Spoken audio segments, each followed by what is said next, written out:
Hindi lahat ng pagong nakakatuwa. Sa kagustuhan mag-alaga, may mga nakawala. Chinese softshell turtle kung tawagin. Mabilis magparami kaya naglaon naging mapaminsala. Walang natural na kaaway naging peste sa palaisdaan, ilog at palayan. Mga may-ari walang nagawa kundi maghanap ng mauupahan.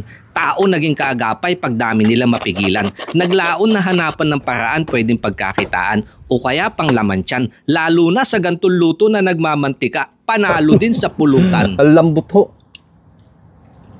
Tinanggal laman loob, mga litid at taba. Masiguradong malinis, laman lang ang kinuha. Saka ko hinalbusan luya at tanglad, eto aking paraan. Mga dugo at katas sa unang kulo mapalabas. Hinango muling hinugasan. Niyog inilabas, gata ang kailangan, nagdagdag ng tubig. Kinuha sa isang pigaan. Nagisa sibuyas, bawang, luya magbigay ng aroma. Saka inilagay na kuhan laman. Toyo na pampaalat, betchin pinalasahan. Paminta binudbuhan kasama na nasuka, walang umay. At dahon ng laurel adobo muna. At yung taklob kinuha ng buo. Hindi na nagdagdag ng sabaw. Malambot lang ang laman, di na kailangan ng mahabang pakuluan, pinatuyuan. Ilang sandali binalikan. Binaliktad upang mga sangkap kumalat sa laman. May karagdagang sipa, naglagay na siling palaban. Kasunod ang gata, di na tinakluban. Sa gantong paraan sumingaw, mas lumapot ang sabaw. Hindi na iniwanan, balansi ang luto, maya-maya ang halo habang kumukulo. Pero biglang napahinto, nakaramdam ang tiyan, pagkasabik biglang kumalam, kaya habang iniin gutom mapagbigyan, sumandok ng ilang gayat, sa bahaw muna titikman.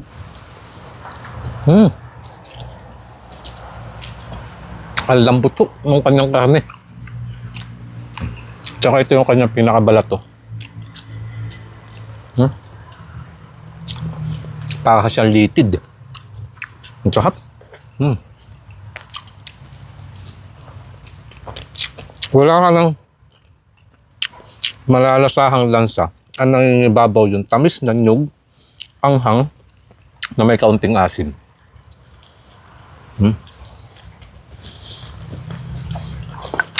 Lalo na po ito mamaya pag napatuyuan pa.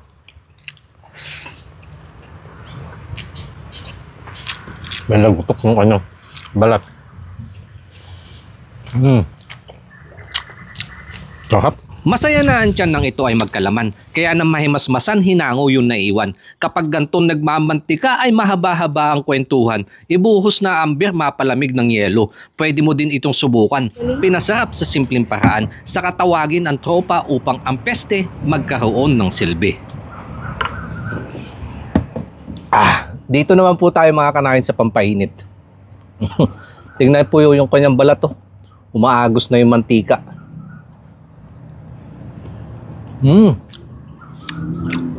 Grabe, ang sarap.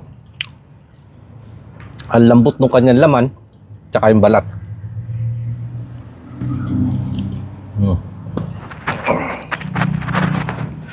Tikman naman po natin itong kanyang bahay.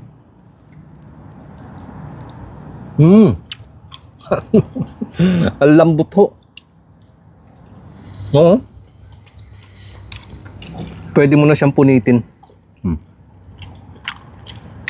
Sabi, nagmamantika na may anghang, tamis anghang. Sarap ng adobong pagong. Adobo sa gata.